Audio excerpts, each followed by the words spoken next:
'tis accustomed with Prospero. A bird of my tongue is better than a beast of yours. The evil that men do lives after them. What dreams may come when we have shuffled off this mortal coil. Blood hath been shed, Dale.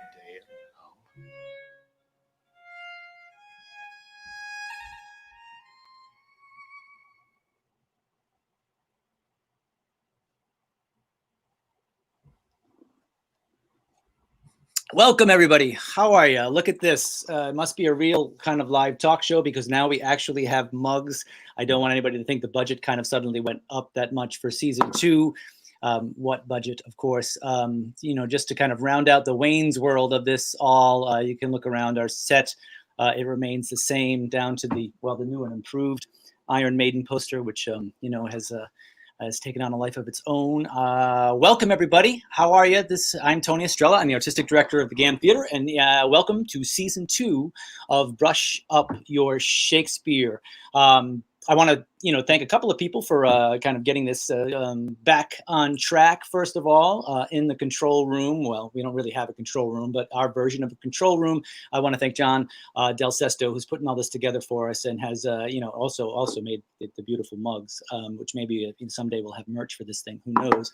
But thank you to John for all he's doing to kind of make this and kind of bells and whistles that we've got here in season 2 that we didn't have in season 1, as everybody just kind of gets more and more bored by the particular, the kind of usual Zoom production. And also want to thank Navigant Credit Union for their very generous support and sponsorship of season 2 of Brush Up Your Shakespeare. So welcome back. It's been a little bit since last we met, which was in late spring, early summer. We finally finished up our season 1. And as we navigate COVID life and looking to reach back out, and a lot of people enjoyed what we were doing. I certainly have. It's been a highlight, and as we all look for art to get us through some tough times. So I hope everybody's doing well out there, staying safe, taking care of each other, and being kind, especially as cases spike in our area and across the country. So be well, and let's enjoy some Shakespeare. So just a reminder, what brought this about in first place and why we chose to have a season 1 of Brush Up Your Shakespeare. As I talked a bunch, those of you who joined us, some of this will be remedial, but if you haven't watched us before, this is what we're up to. Shakespeare for me is, a touchstone of my own career and my study, my art, my love. It gets me out of bed in the morning, and maybe want to be an actor.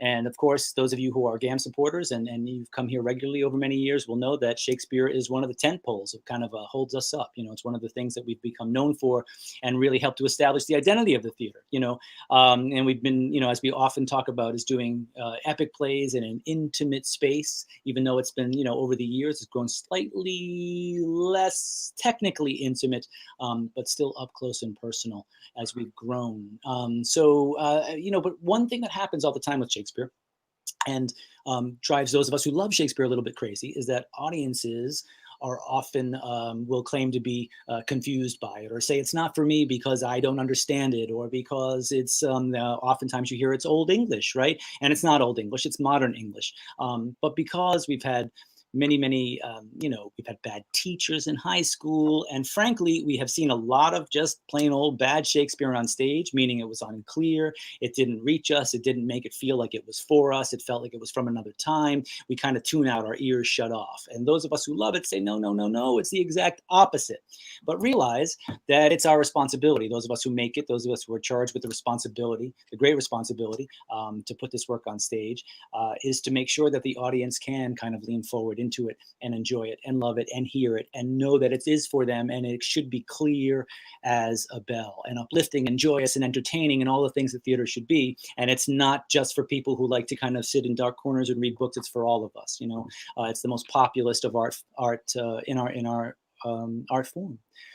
So I identified two things that I wanted to kind of accomplish in this as we look through this. And one of them is, what is the actor's responsibility? So those of you who are actors or would be or want to know a little bit more about acting, I hope that you'll tune in to kind of listen for some things that may clue you as you work on your own stuff that might help you as an actor, as a performer of Shakespeare. And then from really the more important one is from the audience's point of view, is how do we listen to Shakespeare? What is it that scares us? What is it that turns us off? And what might we do, some small adjustments that will help us to lean forward and not be afraid of it and realize it is our language. So that's kind of the bridge we're trying to cross. And as I've often pointed out before in the past, that I think 70% of it is our fault as actors. If the show's not going well and you're leaning forward, you're really there to listen and you want to kind of get it, and you're still not doing it, it's probably something we're doing, that we're not kind of really delivering this or making this language our language and then thus your language. But there's also something the audience has to do, which is how do we lose the fear and that kind of the roadblock we set up that says it's not for us. So that's what we're attempting to do. We've gone through a bunch of different plays, different kinds of things. We've talked about speeches. We've brought in some guests. And this season of Brush Up Your Shakespeare season 2 is going to be, we have a lot of great guests lined up, including our first guest, who I'm going to bring out shortly. He's going to appear. He's going to, kind of materialize on the screen due to John's wizardry. Is a good friend and an incredible actor, Andrew Burnap, who many of you may know him if you are of local, because he's a local boy, made great, and who just recently, unbelievably, and well, not unbelievably because it's completely hard-earned and well-earned, it's been nominated for a Tony Award for his role as Toby Darling in Matthew Lopez's In the Inheritance, which closed on Broadway on March 13th. There's a picture of him there in that incredible jacket, which I just asked him if he was able to steal before he left the show, and he wasn't. The show, which closed on March 13th, right as COVID was taking over the world, with the night that Broadway shut down, which I actually was very privileged to be able to see that performance. And we'll talk a little bit about that.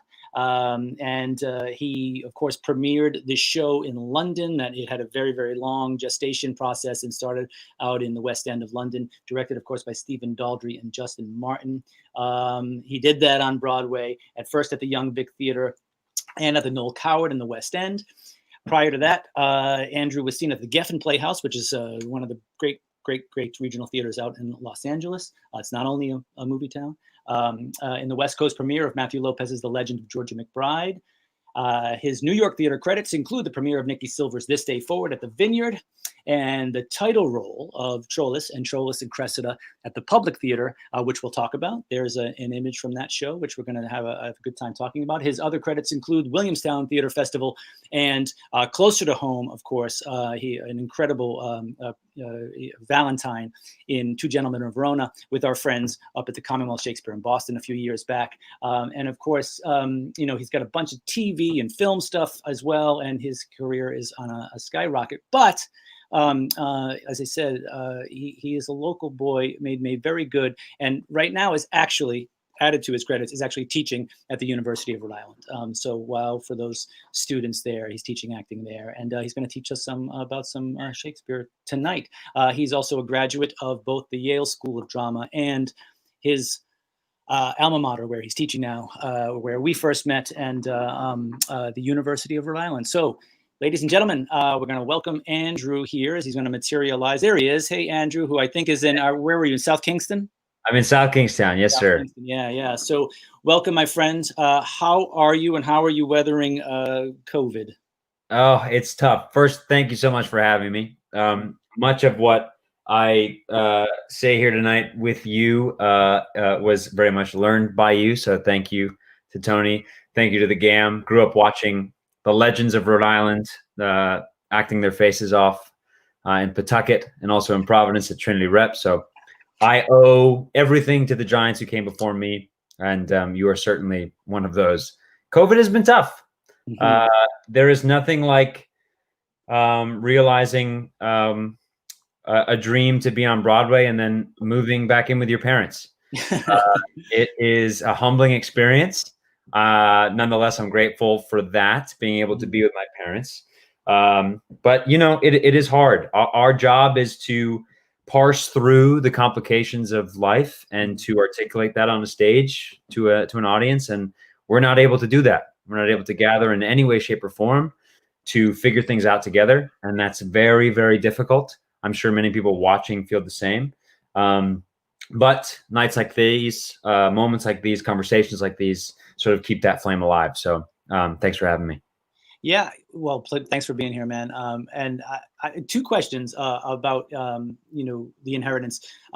First off is congratulations on the Tony nomination, incredibly well earned. For those of you who are watching who had the privilege and pleasure of getting to see The Inheritance, which was, and Andrew can talk a little bit about this, a two-part, 6 hour, at least 6 hours, I think 6 hours and some change, extravaganza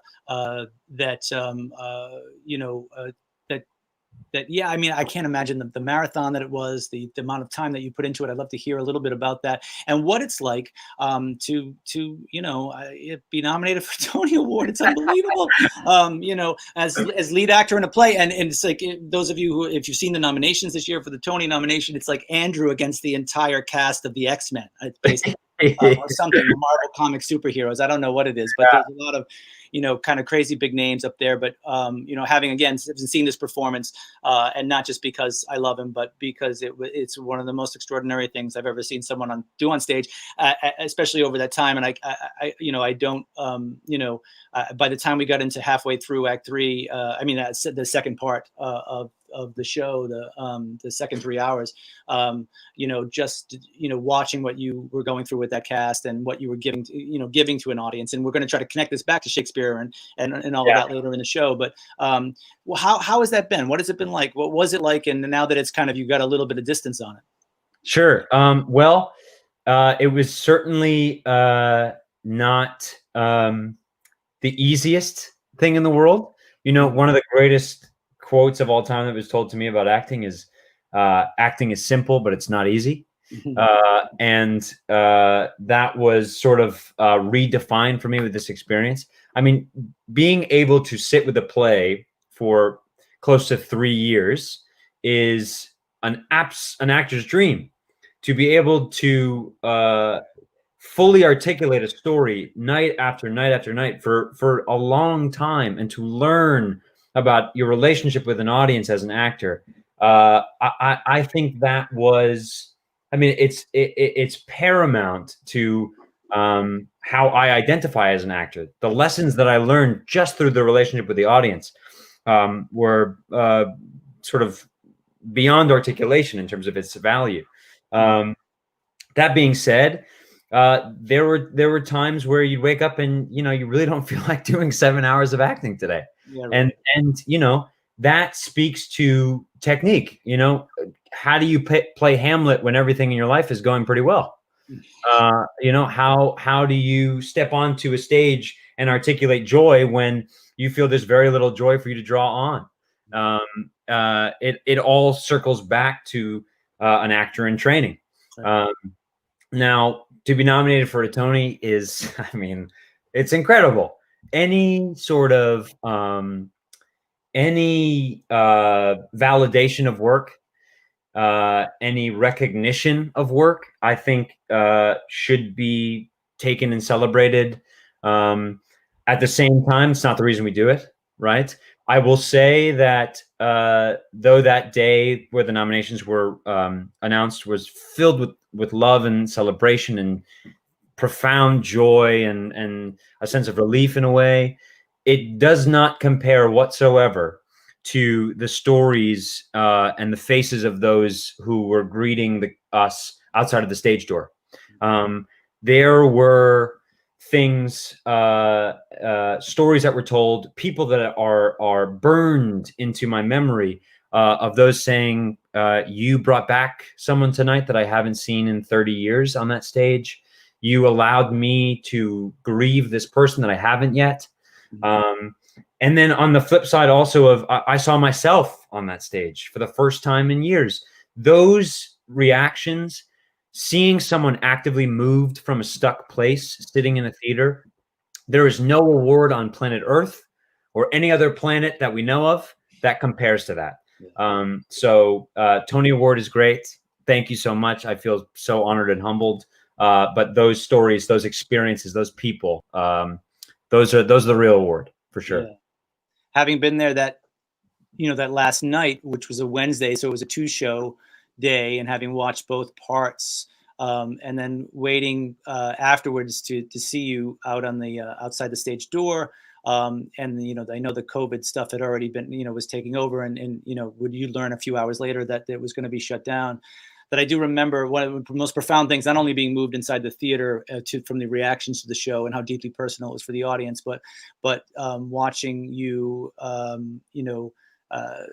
not that it was obviously not hard for you to do it all, but to the witness to what you're saying about the profound impact that show and your work had on an audience, and then sharing that with those those audience members afterwards, and how that lingers on, and you were like, wow, the transformative power of what we do, and which we often kind of scoff at, and we just kind of throw under this entertainment all the time, right. was as moving as it was inside the theater, the play extended onto the street, which is the only thing we can hope for. It's kind of the apotheosis of the drama. So congratulations, my friend. So so just quickly, because that was, not only was that the last day and COVID was racking the world and everything would shut down within hours after that, but several months later, I learned, after we spent some time in close proximity in a small bar across the street, that those last performances you were actually, I believe, COVID positive. Yes. That I was, unbeknownst to me. However, I woke up on Wednesday. Truth be told, Tuesday night I was feeling a little iffy, but in the words of it's Vanessa Redgrave, the show must always go on, and I'm gonna be there. So there was no way I was gonna call out, and at that time, the information we knew about COVID was rather limited. Yeah, didn't have a cough. I was a little dizzy and lightheaded, but mostly just feeling like I had the flu. Mm-hmm. And so I did the entire show, and in fact, was hooked up to an IV in between shows so that I could get through. Really? Oh, I didn't know that. Wow. Yeah. I went to this place down the street in New York to try and get some life back in me, if you will. And then felt better in the second part, and of course hugged everybody outside, and oh my God, yeah. And came home to my parents, and so only when I could not taste my coffee in the morning, starting a week later for a couple weeks, which is no small feat, by the way. If I cannot taste my coffee, you don't want to be anywhere near me. I learned, I got a test for the antibodies, and I had the antibodies. Yeah. So my apologies for putting you in harm's way. We're all still alive, so I think we're outside of the area where we should be scared anymore. But but remain diligent not to get it again. That's for sure. Yeah, absolutely. No, because it can come back. And yeah, I mean, you were your own super spreader event, but it's interesting. The show must go on, as you said. Ms. Redgrave talks about. We always hear in the theater, right now, as you talked about when we started the show, that theater isn't going on, and one of the reasons that it can't go on is because of the intimate nature of what we do, and not only protecting the audience but protecting the artists as well. Several of the cast members that you said you were with were also positive as well. Right? Yeah, it's spread throughout our cast pretty quickly, and I mean, thank the Lord that no one was terribly hurt by it. No one lost their life. No one has reported any lingering effects that are debilitating. But yeah, it still remains scary. So we got out okay. But it's not lost on me also that this play that we were doing about a plague that many people did not understand or refused to understand was ended by a plague that people in power still tend to refuse to understand and implement the necessary safety precautions. So it is dangerously ironic that was our downfall. Yeah.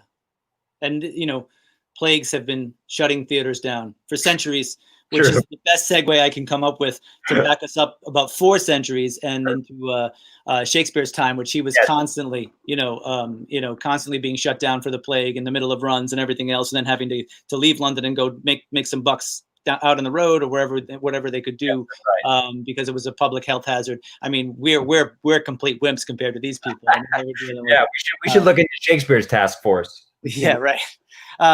So, my friend, your experience with Shakespeare is, we've known each other for quite a while, and back in your student days, we worked on this guy a bunch, and we talked about a couple of productions that big productions that I've seen you in, both the Two Gentlemen at Commonwealth and, of course, Troilus and Cressida, an amazing production of Troilus and Cressida at the Public Theater, directed by Daniel Sullivan.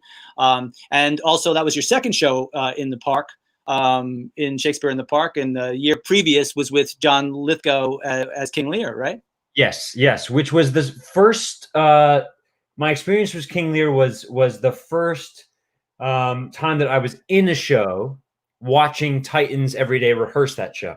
So I had seen many Shakespeare plays where I got to see the Titans do their thing in the very moment, and life was changed for me in that moment, and that was it. It was quite fleeting. Whereas seeing the likes of John Lithgow, Annette Bening, Jessica Hecht work through one of the greatest texts of all time, King Lear, was a masterclass each and every day. And if I could share one story with you about that experience. Now, I played Spear Carrier number 7. Now, I knew that the play is about Spear Carrier number 7. No one else in the room seemed to know that, but we'll get to that later, I suppose. John, in terms of the embodiment of language, I learned so very much from John. And the embodiment was so deeply profound that one night he came out, and in that last scene in King Lear, spoiler alert, Cordelia dies, and he comes out with her body, and he has these howls that Shakespeare gives King Lear, and John gave his howls, and on the third howl, I believe, the heavens literally opened up and it started to rain. And if ever I needed a reminder that what we are doing is, as Rollo May puts it in his The Courage to Create, artists are invoking the jealousy of the gods. So when John did that and the rain poured down on all of us right then, everyone in that theater, on the stage and sitting down, life was changed in that moment. Right. The power of that language sort of literally brought the rain down. Now, you could say, well, that would have happened anyway, but it does not matter, because the experience, the energy in that outside arena where Shakespeare's language was born and was meant for, it was a profound reminder that what we're doing is not entertainment. It is birthing a new consciousness. It is moving people from a stuck place, as I said before. It can change the lives of the people watching and experiencing it. So that's my favorite story from King Lear, along with all the lessons learned from John. Yeah, as flies to wanton boys are we to the gods. They kill us for their sport, right? Yeah. Which has been something we've been feeling. I think it's kind of, sums up the last 8 months or so. I actually, several years ago, not that long ago, but attending a production of Hamlet in the Park that Michael Stuhlbarg was playing Hamlet that Oscar Eustis directed. And it got to, he was doing, I think, Rogue and Peasant Slave. And so he's out there on stage alone, and the whole night, there had been a weather advisory that seemed weird because it was such a beautiful night, and all of a sudden, absolutely the pressure dropped, the swirling started of the wind, that they had the lightning came, and the scaffolding started to shake, and he kept going and finished that speech before they called it, and it was in the middle of a literal weather maelstrom, and like you said, it points out, and what these productions that we're going to talk about now share is they're all outdoor productions. As you said, this is a writer who's writing for an outdoor space, right? Yes, some of his plays in his time were done indoors, but that's not where they were written for. Of course, mostly written for the Globe in an open air space where the gods are always present. You know, the Brits, as you well know, because you've played over there a bunch, what do they call the balcony section, right? As the gods, right? They go out in the gods, right? And so that they're always present there. And this language is built, of course, to kind of, to reach that and to kind of, somehow fit or contain it, the ineffable, the infinite. And so partly what we've been doing in this and you're very well versed in is how does an actor approach that? Because if we just take that and go, you talk about John and you're Mr. Lithgow and you're saying blah blah blah, and you're just like, well, that's 50 years of and the rest of us are just trying to kind of eke our way up and figure it out. The things that he's doing and that he's internalized, and that great actors of this who really can work with classical language, that can scale its height in and do it and play it at size, and so what we've been exploring in this is some of the things that that we can do as actors and and help share with the audience to make that not feel like it's an unbridgeable gap. So I would love to start with Valentine. Great. With which is in a wonderful production up at the Commonwealth Shakespeare that was almost a jukebox musical version of Two Gentlemen of Verona. Maybe to start, because I think that people might not know Two Gentlemen very well. It's not the most done comedy of all time. Sure. Can you give us a little synopsis, if you will? You were Valentine. What's happening in this play? Yes. So Valentine is leaving his hometown, his best friend, Proteus, to go pursue things in greater pastures. Yeah. And so when he goes and does this, the daughter of the Duke, Sylvia, it's one of those things in life, right? You see someone and boom, anticipated future starts right away. You start daydreaming, you fall in love, both with the idea of the person and the person themselves. And mind you, Valentine was the best friend who would rag on Proteus for all this talk of love. Right? Proteus is going on and on about love, and Valentine saying, I'm gonna stick to more practical things.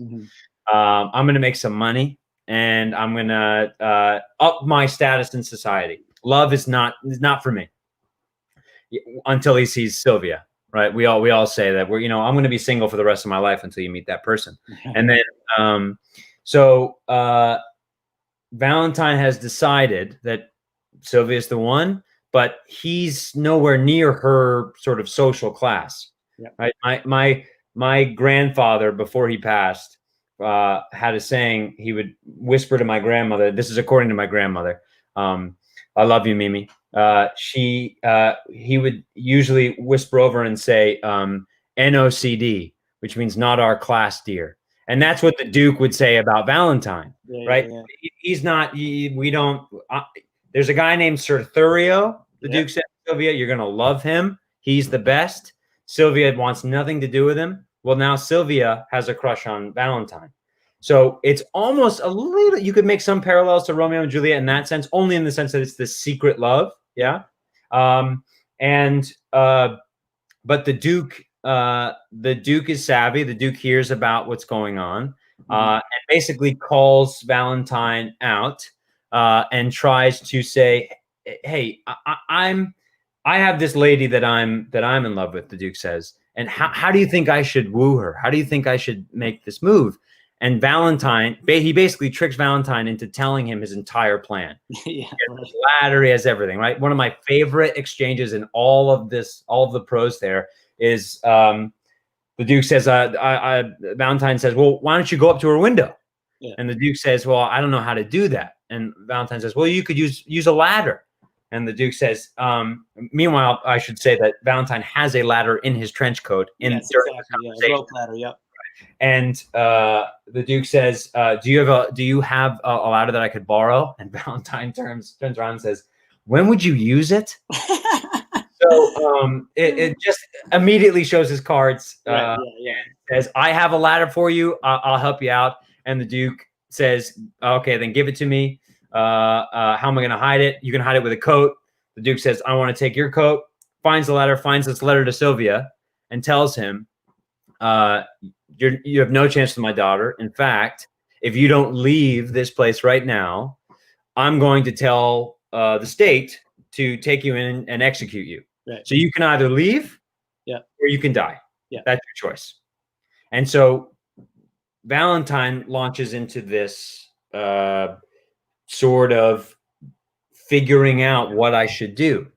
And this brings me to a point, which is Shakespeare gives us so many times of figuring out a problem in front of an audience. Mm-hmm. And we have to acknowledge their presence always. Yeah. These plays, all of these stories are for them. These characters are for them.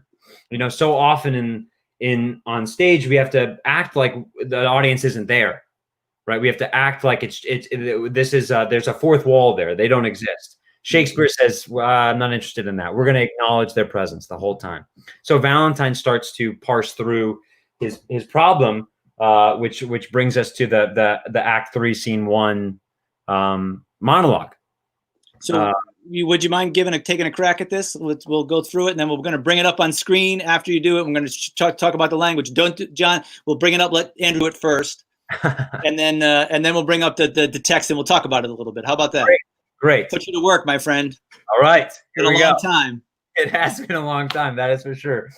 So, worth saying, the moment before, the Duke has just told Valentine that he can either stay and die or leave and never come back. Right.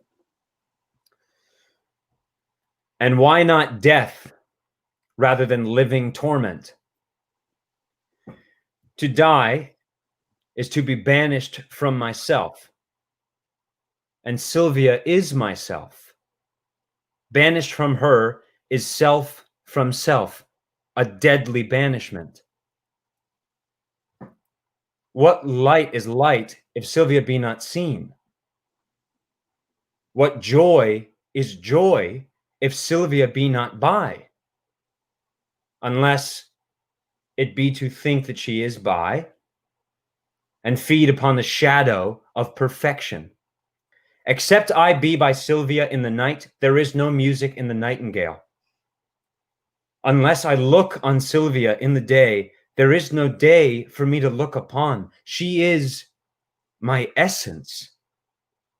And I leave to be, if I be not by her fair influence fostered, illumined, cherished, kept alive.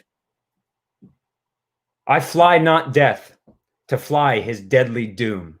Tarry I here, I but attend on death. But fly I hence, I fly away from life.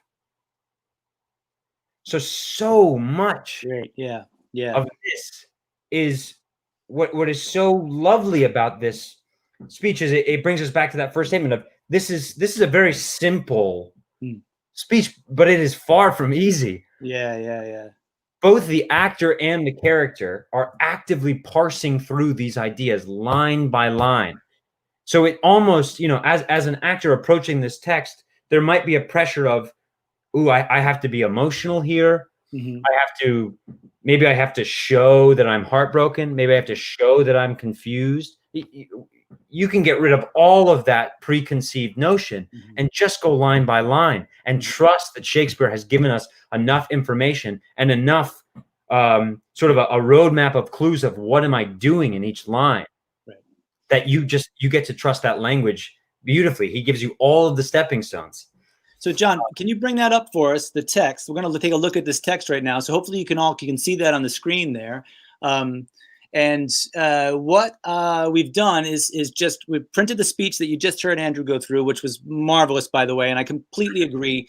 The simplicity of the delivery, honoring each thought in the 10-syllable line and going forward. It's amazing how much sometimes we as actors do to get in our own way. you know, when we kind of don't listen to Shakespeare. But listening to Shakespeare can be a little bit tricky as we try to figure out, you know, how his language works. And so for actors and for audience members that are interested in this and interested in how to listen or how to read him is hopefully this will be of some help. So if you can see on the screen, what we've done is we've bolded anything where there's an intentional repeat of a word. In italics, you see what I've talked about before on the show, which is about antithetical thoughts. Now, one of the best things that Shakespearean actors can do to help an audience and to make it clear is to make sure that they're inflecting an antithetical thought. When Shakespeare puts one word or one thought or phrase against another deliberately, like on a fulcrum with a balance in the middle. Sometimes they're opposites. Sometimes it's just this and or this. To be or not to be is probably the simplest one. And an actor has to inflect that for an audience so the audience can hear the structure of the argument. And then here, what we've also done is with underlines or heavily stressed or emphasized words that will help to convey ultimately the essential meaning of something. So the action words as we're thinking about them, you know. And so right off the top, you know, one of the things that you know, Andrew and I were talking about the speech is remarkable is how many things are repeated, you know, how many words are repeated. And Shakespeare was not an automatic writer, meaning if he repeated something, he wanted you to know that, and he wanted an actor to kind of make sure that they were pointing that up. So when we look at this right from the get-go, we get death and living, which is a great antithetical thought, but we get die after death, and then banished, and then we hear myself, self, banishment, just in those first 4 lines. Yeah. Andrew, walk us through that again, if you would. Just take that first 4 lines and try to point those up in your voice, even exaggerate, just so that we all can hear that. For sure. And why not death rather than living torment? To die is to be banished from myself, and Sylvia is myself. Banished from her is self from self, a deadly banishment. Yeah, and each time they come up, right, as we think our way through this, as you just said brilliantly, I think, which is that the actor and the audience are in the same place, which is parsing this out in the present, you know. You know, as you said, he's so poleaxed by what the scam that Thurio has pulled on him. He's got no time to make this up. He's got no time to think of this beforehand. He gets left like, I'm a complete idiot. I'm basically naked. He's taken everything from me. And I'm looking at the audience going, what the F am I going to do? Right. And it's great. And so, of course, his profound love for her or obsession leads to his first thought is I should just kill myself. Right. Which is when the going gets down. This is my favorite thing because we do it all the time. As soon as something happens, like, you know, I lost my date book and my glasses yesterday, and I'm like, I'm just going to kill myself, you know, and then I try to make a plan to figure out what I actually should do. But why not death? That was great. And as you did that, rather than living torment. And then we get to die is to be banished from myself. And Sylvia is myself. Banished from her is self from self, a deadly banishment. Wow. I mean, it's like, and walking us through that allows the audience to hear and discover the shades of meaning and the interplay of language in a way that becomes, I think, pretty effing clear, you know? Yeah, absolutely. And what's also great is Shakespeare gives Valentine first a question. Right. Yeah. So the first thing you do with that, so an actor, the question we always come back to as an actor is, what am I doing? What am I doing? And you get to say, let's assume that all of these people here assembled before me are my friends. Yeah. What I'm going to do is I'm going to ask them this question. And as an actor, we have to actually ask that question. Right. Valentine is asking, why shouldn't I kill myself here? Rather than living forever in torment. Right. So, you know, I think one of the greatest tools that we can do as actors, now this is tricky, but is putting some of these sentiments in our own words. Now, what we need to avoid with that is being casual. So often in the English language now, you know, we sort of rely on downspeak. We don't really mean anything that we say, and then we go down. So, putting it in our own words in terms of getting that so that we understand, okay, what is this emotional place that the character has no choice but to be in? Right. Putting it in our own words sort of we start to personalize that, right? And then, so he asked this question, okay, doesn't get an answer. So, okay, I'm going to parse this out with these people. To die is to be banished from myself. Boom. That's true, right? But then you have a complication, and Sylvia is myself. Banished from her is self from self, a deadly banishment. So basically, if we were to give this an image, Valentine is basically going like this. Valentine is just twisting himself into these knots, trying to figure out, what am I going to do? Right? So we ask, okay, so why don't we stop talking there? Well, we have so much more to figure out. We haven't figured out anything. In fact, I'm more confused than I was at the beginning. Right. I love that he does that. He twists himself into knots, and that thinking is rarely a straight line. You know, Hamlet's probably the best example of it, where each of the soliloquies begins with a thesis statement, in a general thesis statement, like the most general thing to be or not to be, that is the question. And then it starts to detail it to figure out how, through the thicket of that generality, specificity after specificity and redefinition after redefinition, in order to come to a conclusion.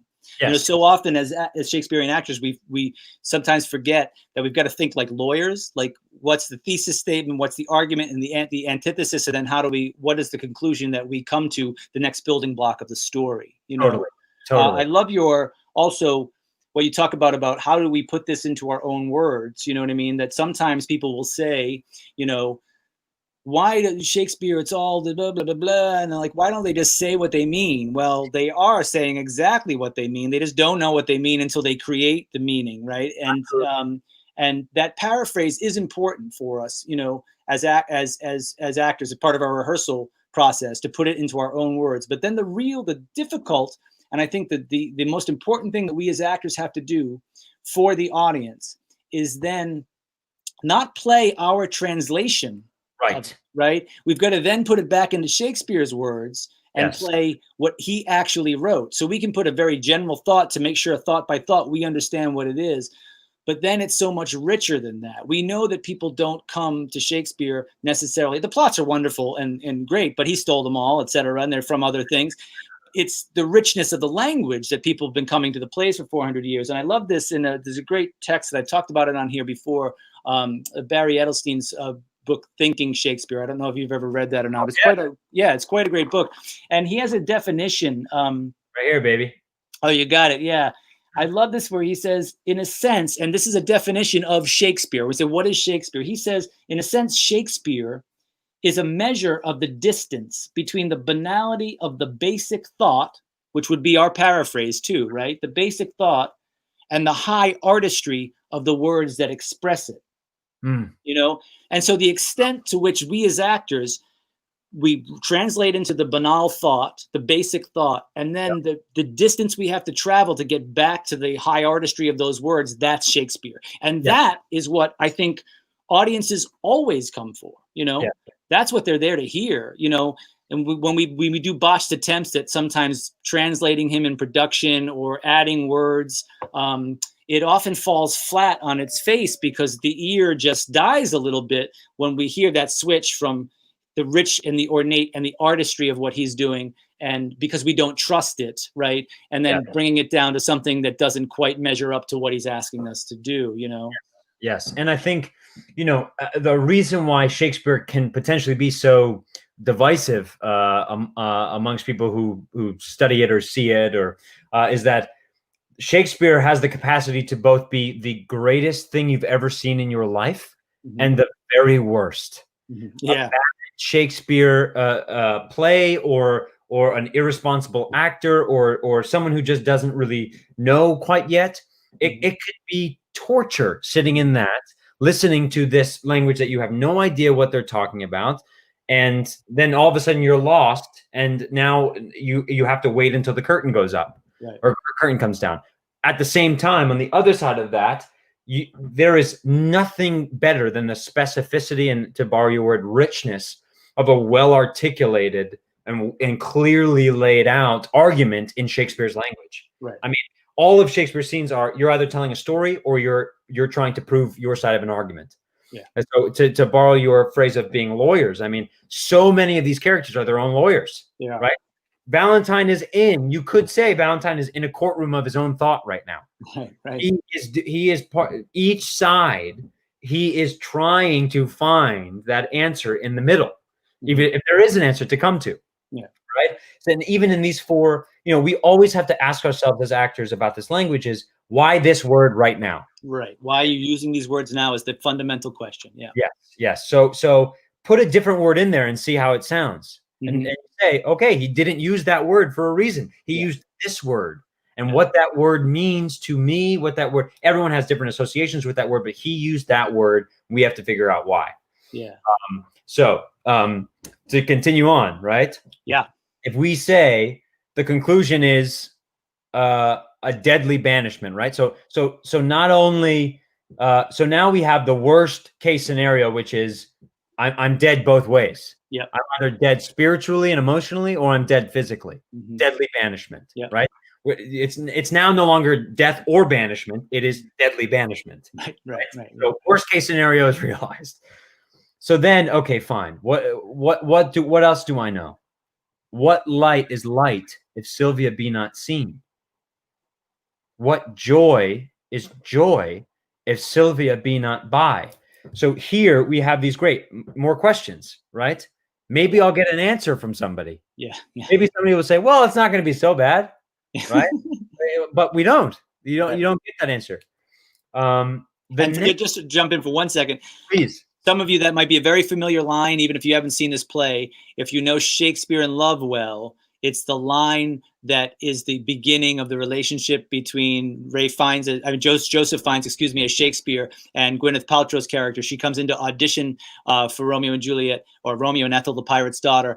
And after they've heard a litany of the same speech, the same Christopher Marlowe speech over and over again, is this the face that launched 1,000 ships, over and over again? He's falling asleep in the gods. And then all of a sudden he hears her say, "What light is light if Sylvia be not seen?" And he wakes up, and that line is a light bulb, is a bolt of light. What light is light? You can feel it rise. And it actually is the trigger for their relationship in that movie, which is lovely. Anyway, I digress. Keep going. Yes. No. Great. And also, I think if I remember it correctly, it's all of these things that we talk about. All of the technique, all of the guides, the rules of Shakespeare, they're all in service of articulating a human experience. Absolutely. So Shakespeare wakes up because all of a sudden an actor gets on that stage and is a human. Yeah. Right. So anyway, the next two lines have always been very interesting to me. Yeah. Right. Unless the first word in this next line is unless. So boom, we know we're taking we're taking a left-handed turn here. Yeah. No, we're going to go the other way. Yeah. Unless it be to think that she is by, and then we have conclusion, and feed upon the shadow of perfection. Yeah. And I should just say that both that first question and this line, and feed upon the shadow of perfection, are the two feminine endings in this speech. Right. So can you tell us, just to remind the audience, what that means? And the audience doesn't care so much about it, but actors need to kind of understand what it means. Yeah. As an actor, so to me that means that technically it means that there is a sort of an extra syllable, right? So the word perfection, it ends on the 10-syllable line would technically land on the syllable fect. Yep. Right. But we continue it on perfection. So to me, those feminine endings mean, okay, so this thought is it's continuing. We cannot say boom, done, thought over. Something is carrying on that keeps us in the next line. So to me, that says, okay, Valentine's I'm not okay with that conclusion. Right. There's more to this. There's got to be. I've actually made myself more confused by this, so now I have to get back. Okay. Yeah. So again, we get back to it's this beautiful thing of question. Okay, try to figure it out. I don't understand that conclusion. Okay, let's go back to what I know. What light is light if Sylvia be not seen? Go through, unless it be to think that she is by, and feed upon the shadow of perfection. I don't want to do that. Let's go back to what I know. Yeah. Except I be by Sylvia in the night, there is no music in the nightingale. Oh. That's a pretty, that is a statement. Yeah. Right? Yeah.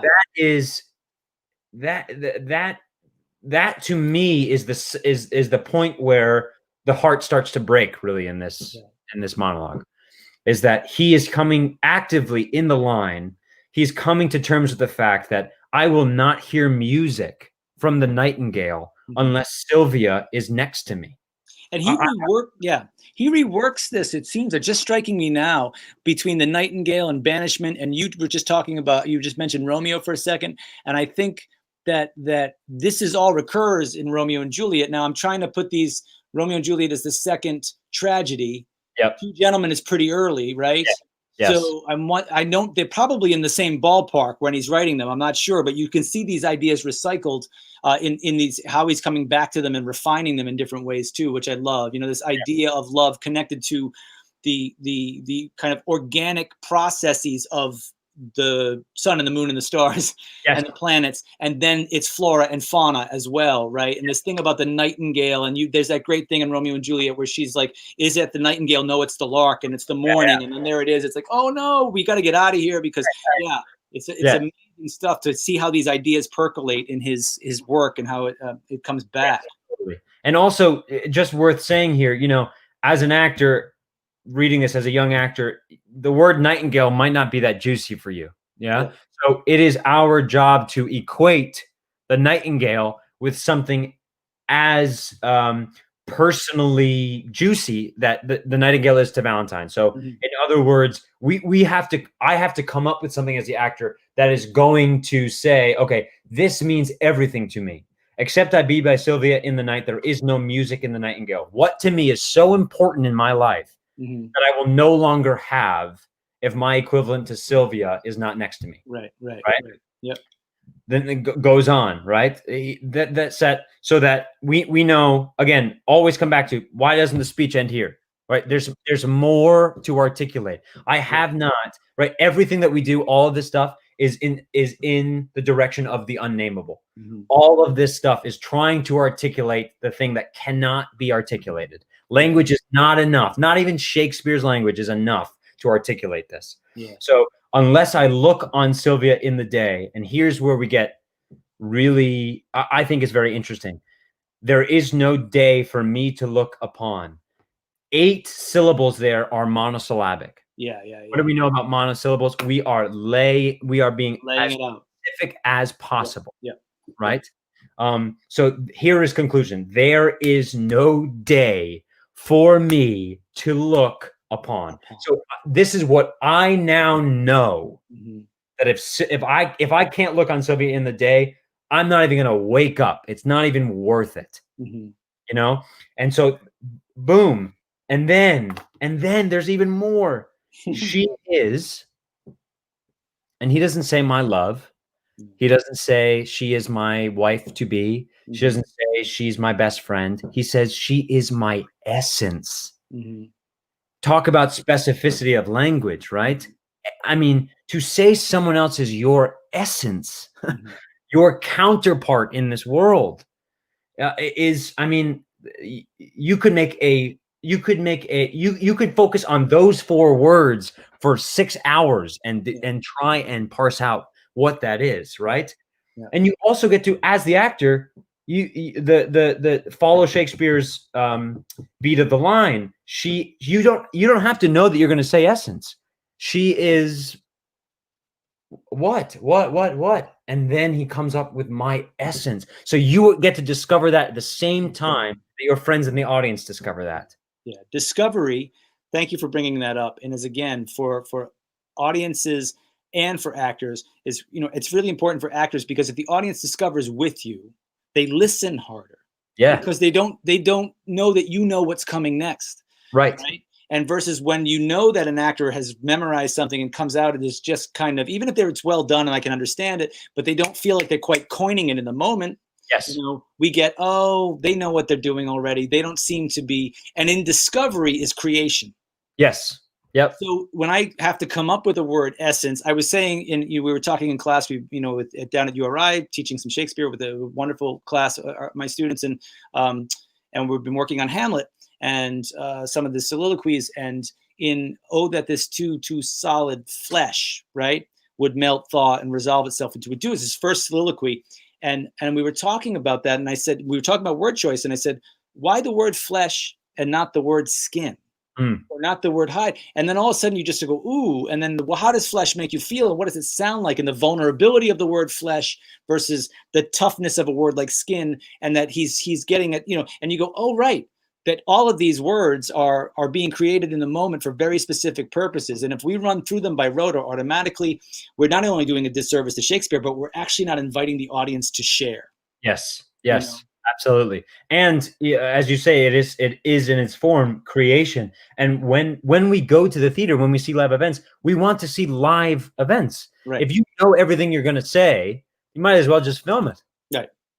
If you can discover the worst thing that can happen when you go to the theater is everybody in the room knows what's going to happen before it happens. Yeah. And then it's just a series of disappointments. Right. So if one can actively discover this language through the necessity of having to discover this language, then we're in some really juicy territory where everybody's life can be changed in that moment. Right. Absolutely. Yeah. And then we keep going. She is my essence, and I leave to be. So leave here in the sense of I cease to be. I am no longer me. Yeah. If I be not by her fair influence fostered, illumined, cherished, kept alive. So what's great about this is it's an amazing line. Oh, it's amazing. And I just ran through it like a jerk. But what it is what he gives us is fostered. And Valentine says, no, that's not good enough. They're not good enough. Right. That's not good enough. Cherished. That's not good enough. Kept alive. And as soon as you do that, I go right back to essence, right? Yeah. I go right back to essence. Like it's the necessity, the very essence needs to be, my spirit is the only, she is going to keep afresh, keep from dying, from extinguishing. It's amazing. And that's crazy. You were just pointing out all of this kind of very simple, there is no day for me to look upon. She is my essence, bigger, I leave to be. All of this, if I be not by her fair influence, almost all the words are single syllables. And then we get this list. Yes. Which are all what's great, fostered, illumined, cherished, and then finally we end on kept alive. The very thing that is keeping me alive is her. Yeah. Right. And then this next line, I fly not death to fly his deadly doom. So as an actor, that line to me is, of every line here, okay, I need to know very specifically what I'm talking about here, because there might be people in the audience who hear this line and go, what did he say? Yeah. So there are moments in Shakespeare where we sort of have to come to terms with the fact as well that there are some things in Shakespeare's language that modern audiences will not intellectually understand. We, as the actor, have to look up the words ourselves, what he's meaning in this. Some of his words that he literally made up, right. things back then than they have different connotations today. Yeah. So there are some things, and one of the best lessons that I think I learned about this was, if you down to the if you know so specifically what you are saying, then chances are you're not going to lose the audience. Right. Chances are people will understand emotionally where you are without necessarily understanding the intellectual argument. And that in those moments, it's most important that the audience is still with us emotionally, because we'll get them back in the next line intellectually. Yeah. Right. Tarry I here, I but attend on death. So if I stay here, I'm going to serve death. I'm going to die. But fly I hence, I fly away from life. So guess what? We're in the same position we were at the start of this monologue. Right. Only now the stakes are just that much higher. That much higher, right. He has created stakes, and he has made his problem that much more difficult to solve, which is increased drama, which means I'm staying tuned to the rest of this show, right? That there it is. It's like, sign me up. I want to know what happens now. Because at the beginning, he's an idiot. He lets the thing go. Then all of a sudden, this is an existential kind of, crisis that we're at. And the unraveling of this is going to be worth my, another couple hours in the theater. Yes, so we are at the end of our time. So I have to ask you if you will come back and do this again. 100%. Because we had a big plan, everybody, that has a lot more stuff in here to talk about, including Troilus and Cressida. And what I do want to chat about, and I'd love to bring, we'll get Andrew, we'll get another date to come back, because is to talk about Troilus and Cressida a bit and how it jumps off this, and then to talk about also productions of Shakespeare. You've been in a bunch, and these certainly fit the bill, where there's a very contemporary conceit married to Shakespeare. We often get a question from people, should we only be doing Shakespeare in ruffs and cuffs and fine array? And I like to see it in Elizabethan style or pumpkin pants, etc. And sometimes we see it that way. Sometimes we see it in different period clothes. And sometimes we see it in very contemporary ways, you know, and there's been some really remarkable productions done, and then some that are big clunkers and don't work at all because it feels like a square peg in a round hole. The Troilus and Cressida, that production was a remarkable example of, I thought, of an incredibly contemporary, especially for a war play. Yes. And I'd love to talk more about that and your experience doing that. Plus, and then bringing it back to your other work and just talking about how classical language and the study of classical language as an actor kind of informs everything you do. So that's what we're going to do, part 2 of this. We're going to schedule that immediately after this. I want to thank Andrew for part 1. We're going to bring him back. I want to thank John over in our quote unquote control room for all this. This has been great. There's like things popping up and you get to look at the text. So we're doing our best to make this hopefully even more effective and fun. So thank you, John. Thanks to Navigant, of course, for being our sponsors. And look forward to next week, next Friday. We're going to be, our episode 2 will be hosted by and at Mixed Magic Theater. We're going to be over there with our friends over there. And it's going to, I'm looking forward to a great conversation with Ricardo Pitts-Wiley, who has had a, several decade lifetime in this work and an incredible Shakespeare as a writer, as an actor, as a teacher, and as a director. So we're going to have a ball talking to him next week, but then we're going to be back with Andrew somewhere down the line in the next couple of weeks. We'll figure out a date. Anyway, thanks everybody. Thank you for tuning in. Spread the word. You can always, people can check this out on YouTube Live and on Facebook. I think it'll be on both of those things for a while. You can always go to our website and find it through there. Really appreciate you tuning in. Welcome back. Stay safe, be kind, and breathe deeply. It's all going to be okay.